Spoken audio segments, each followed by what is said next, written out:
Hi, Tori. This is my Chow, and this is my second journal entry response. So, during the literature review process, I have adapted your method of using note cards and sticky notes, and also Adele's method of organizing.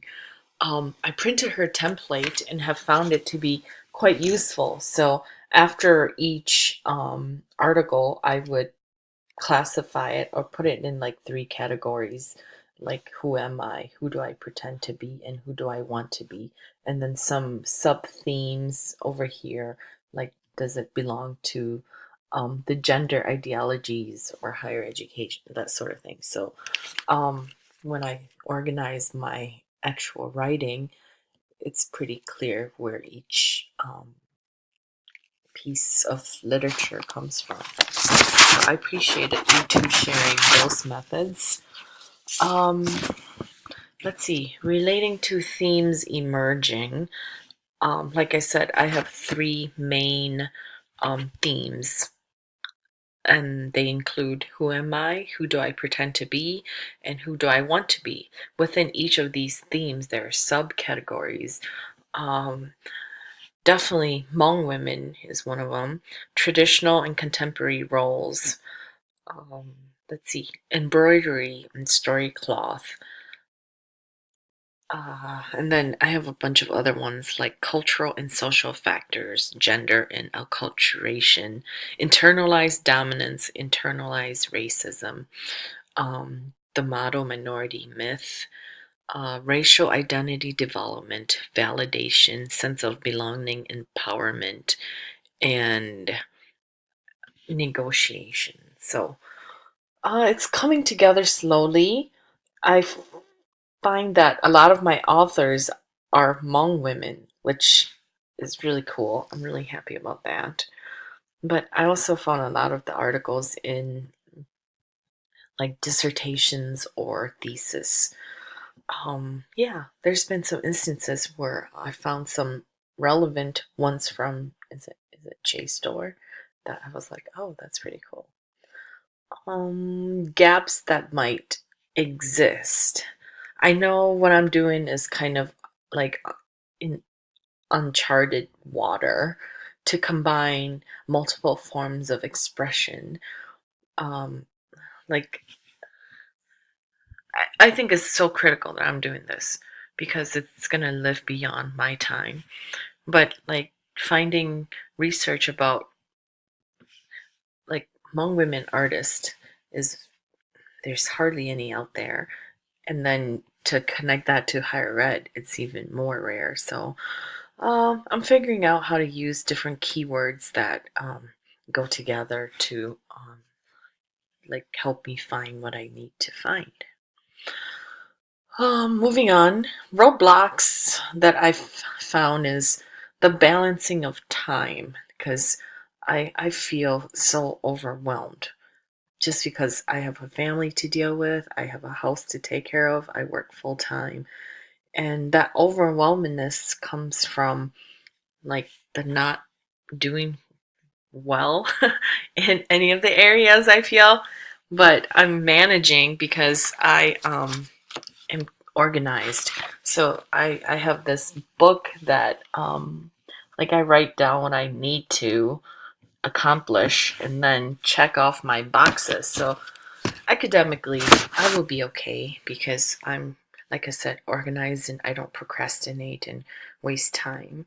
But I feel bad for my children sometimes. And um, luckily, I have a partner who's very understanding. So um, when I'm grouchy, he like knows when to put the kids to bed. So that has been very helpful. Let's see. The Roberts and Hyatt advice. Uh, Reward myself like tonight. 15 minutes ago, we just, no, I lied. Like an hour ago, we just went to Culver's to get some ice cream. So I was happy because I've been working on my work for the past several hours and it's good to take breaks and don't procrastinate. I know I'm a slow writer because I take time to think and process the information. So that means I have to work um, like ahead. so that when things are due, I take care of what I need to do. Prompt number 3 says, "The did I find the evaluation rubric helpful?" Yes, I like that they say it's like the lit review is like a chore because everything is methodically and intentionally done, and there's a process to this madness. So I appreciated that piece.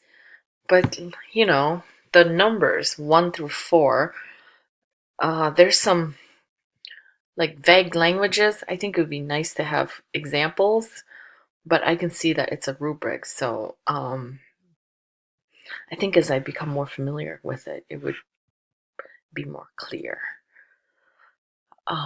What guidance do I need at this point? You know, I know my research interest is very different than my classmates. I just don't I sometimes I have self-doubt, and that's very normal. I recognize that. And so I ask myself, like, is what I'm doing valid? Is it okay that I'm not following what everyone's doing in terms of doing qualitative or quantitative that in the end will result in policy, procedure, or some sort of a transformation within their institution? I want to do something I'm really, really passionate and really, really strong at. I feel like then I could put the best product out, and I know that it has the potential to influence like a lot of lives.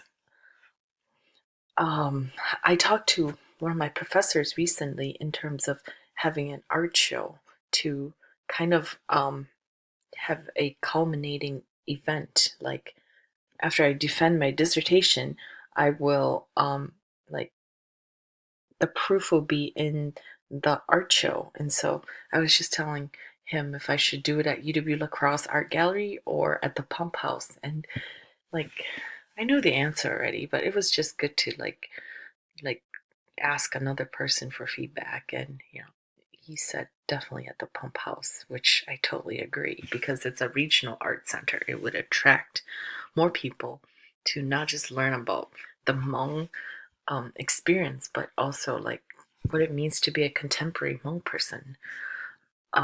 So that's pretty cool. And I know my colleagues from the K-12 school districts would definitely take their students to see this kind of work. So that's what I mean by it has the potential to influence a lot of people, especially young kids.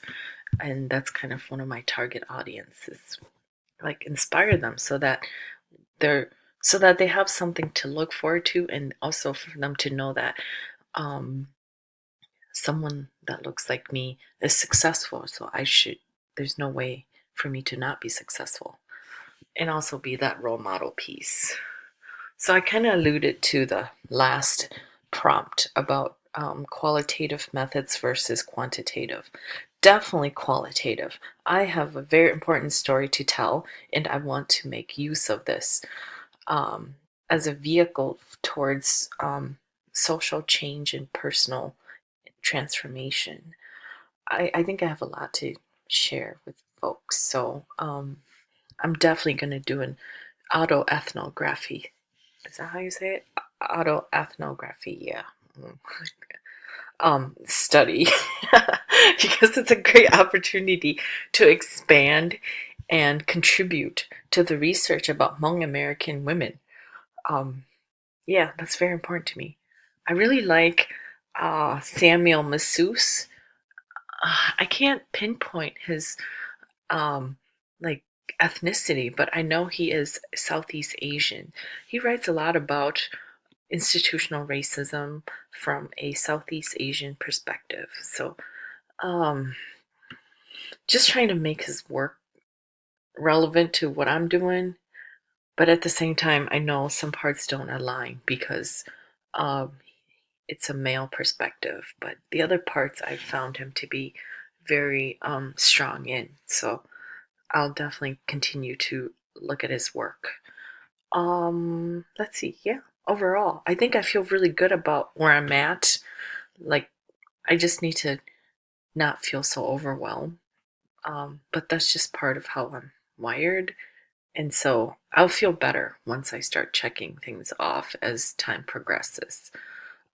Yeah, overall, thanks for the opportunity to do that independent study with you, and also just your guidance. I really appreciate it because that means I'm taking risk, and sometimes I forget that it's okay to shine or to show my abilities because I haven't had the opportunities to really showcase that. It's like I'm scared to show too much too fast because then it could be used against me or something, because that's what it's always been done in the past. And so I'm thankful to be a part of this program. I keep saying that because like the four of you, the full-time faculty there, and some of the adjuncts, I really appreciate that you allow me to be who I am. Yeah. So I hope it's okay that I'm pursuing a different path than my colleagues. That's all I have for now. Thanks.